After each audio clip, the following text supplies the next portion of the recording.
I've never told this story publicly before, not because I'm afraid people won't believe me, but because every time I think about that Christmas, I still feel like I'm not entirely alone. This happened when I was 16. Christmas had always been my favorite time of year. The lights, the quiet streets at night, the way everything felt slower, almost frozen in time. That year was supposed to be no different. My parents were traveling out of state to spend Christmas with relatives, and for the first time ever, they trusted me to stay home alone. Just me, the house, and 2 weeks of winter silence. The first few days were peaceful, almost too peaceful. I spent most of my time watching movies, eating junk food, and enjoying the strange freedom of having an entire house to myself. Outside, snow piled up slowly, covering the streets and turning the neighborhood into something that felt abandoned. By December 23rd, most of my neighbors had already left to visit family. At night, the streetlights reflected off the snow, casting long orange shadows across empty driveways. It was quiet in a way I'd never experienced before. No cars, no footsteps, no voices, just wind. On Christmas Eve, I remember noticing something small but unsettling. I was in the kitchen around 11 p.m. making hot chocolate when I heard what sounded like footsteps crunching outside in the snow. At first, I brushed it off. Maybe someone walking their dog, maybe a neighbor coming back late. But when I looked out the front window, the street was empty. No movement, no people, no cars. What bothered me wasn't just the sound, it was how slow it was. Each step spaced out, deliberate. I stood there longer than I should have, staring out into the cold darkness, waiting for something to move. Nothing did. That night, I barely slept. On Christmas morning, I woke up to complete silence. No cars driving by, no distant voices. Even the wind seemed gone. The snow had stopped falling, leaving everything frozen and untouched. Except for one thing. When I opened my front door to grab the newspaper, I noticed fresh footprints in the snow. They started at the sidewalk, walked straight up to my front door, and stopped. They didn't turn away. They didn't circle around. They just ended. I stood there for a long time, staring at them, my breath visible in the cold air. I told myself it was probably someone who realized they had the wrong house, or maybe a prank. But deep down, I knew that wasn't true, because whoever made those footprints had stood right in front of my door and stayed there. I spent the rest of Christmas trying to distract myself, music playing constantly, lights on in every room. I even left the TV running when I wasn't watching it, just to break the silence. That night around 2 a.m., I heard the sound again. Footsteps. This time they were closer. Not outside, inside the house. I sat up in bed, heart pounding, listening. The sound was faint, like someone shifting their weight on hardwood floors. I held my breath. The sound stopped. Then I heard something else. A soft knock. Not on the front door, on my bedroom door. Just once. I didn't move. I didn't speak. I didn't even breathe properly. I stared at the door, waiting for the handle to turn. It never did. After what felt like hours, I finally worked up the courage to open the door. The hallway was empty. Every door was locked. Every window untouched. Nothing was out of place. I convinced myself it had been my imagination. I had to. The next few days passed without incident. No sounds, no footprints, no knocks. I started to relax again, thinking maybe the isolation had just messed with my head. Then, on December 28th, something happened that shattered that illusion completely. I came home from the grocery store and found my Christmas tree lights turned on. I knew for a fact I'd turned them off, and that's when I noticed something else.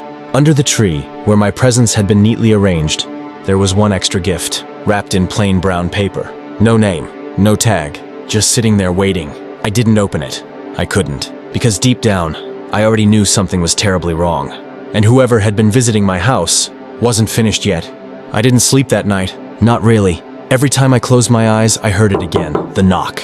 Not loud, not violent, just deliberate. Like whoever or whatever was outside knew I was listening. Morning eventually came, but it didn't bring relief. The snow outside looked untouched, smooth and perfect, like nothing had ever disturbed it. No footprints, no tracks, no sign that anyone had been at my door. That scared me more than if there had been. I told myself I imagined everything. Stress, too much caffeine, too many scary stories growing up. I was alone in an old house during Christmas. Anyone would feel uneasy. Still, I checked every lock again. The day passed slowly. I tried distracting myself with Christmas movies, but the cheerful music felt wrong, like it didn't belong in that house. Around afternoon, the power flickered once, twice, then went out completely. The silence afterward was heavy. No heater, no lights, no Wi-Fi, just the sound of wind pressing against the walls. I grabbed a flashlight and went to the basement to check the breaker. Halfway down the stairs, I froze. The basement door was already open. I knew I had closed it. I stood there, heart pounding, listening. At first there was nothing. Then I heard it. Soft movement. Not footsteps exactly. More like someone shifting their weight. I whispered, "Hello?" The sound stopped instantly. I backed away, slowly, refusing to turn my back on the darkness. Every instinct told me not to go down there. I shut the door, locked it, and dragged a chair in front of it like that would actually stop anything. The power came back an hour later on its own. That night, I didn't stay in my bedroom. I slept on the couch with every light on, the TV playing quietly. Sometime after midnight, I woke up because the TV had turned off. The room was dark. Then I heard breathing. Not mine. It was close. Too close. I sat up fast, heart racing, flashlight in hand. The breathing stopped immediately. I scanned the room. Nothing. No one. But the front door was open. Just a crack. Cold air poured in, carrying the smell of pine and snow. I knew for a fact I had locked it. I checked the deadbolt with shaking hands. Unlocked. That's when I saw it. A small Christmas ornament placed neatly on the doormat. One I recognized. It had been hanging on the tree earlier that day. Someone had been inside. I didn't call the police. I should have, but fear does strange things to your thinking. I convinced myself there had to be an explanation. Maybe the lock was faulty. Maybe I was sleepwalking. But deep down I knew this wasn't random. Whoever was doing this wanted me to know they were there. Christmas Eve arrived under thick gray clouds. The house felt colder, even with the heat on. I decided to leave, go stay with a friend, a motel, anywhere.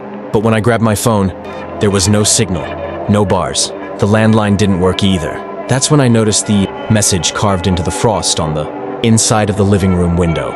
"Welcome back." I wiped it away instantly, breathing hard. Back from where? I'd lived there for months. Nothing made sense. That evening, the knocking returned. This time, it wasn't just one knock. It was a pattern. 3 slow knocks. Pause. 3 more. I stood frozen in the hallway, unable to move. The knocking stopped, replaced by something worse. A voice. Soft, calm. It said my name. I didn't respond. I couldn't. My mouth felt glued shut. The voice spoke again, closer now, like it was right on the other side of the door. "You forgot me." That's when memories I didn't even know I had started surfacing. Christmases from childhood. A neighbor who used to watch me when my parents worked late. A man who always wore red and smelled like pine. Someone I hadn't thought about in years. The door handle slowly turned. I ran. I locked myself in the bathroom, phone clutched in my hand, whispering prayers I barely remembered. The knocking moved inside the house. Soft taps on walls, on doors like a game. Then silence. After what felt like hours, I heard footsteps retreating. The front door closed gently. When I finally came out, the tree was gone. In its place stood a single wrapped gift. My name written on it, in my handwriting. I didn't open it. I packed what I could and left the house before dawn. I didn't look back. Later, when I checked local records, I found something that still makes my stomach turn. Years ago, a man had lived in that house. He had been arrested for breaking into homes on Christmas, watching families sleep. He vanished after escaping custody. They never found him. Sometimes, every December, I still hear knocking. And sometimes, it sounds like it's coming from inside. She went straight to the police station. When officers went to check our house that night, they found something. Footprints in the snow. They circled the house. One set stopped right beneath my bedroom window. They never found the person, but they did find something else. Inside the house. In the attic. A small pile of items. A candy cane wrapper. A torn piece of wrapping paper. And a photo. A printed photo. Of me, sleeping. Taken from inside my room. That house was sold 2 months later. I'm older now. I don't live there anymore. I don't live in that town. But every Christmas Eve, no matter where I am, I still do the same thing. I check every lock. I check every window. I check the attic access. And when I hear a sound at night, I don't assume it's the house settling. 'Cause some people don't break in to steal. Some people just want to be inside. And sometimes, they already are.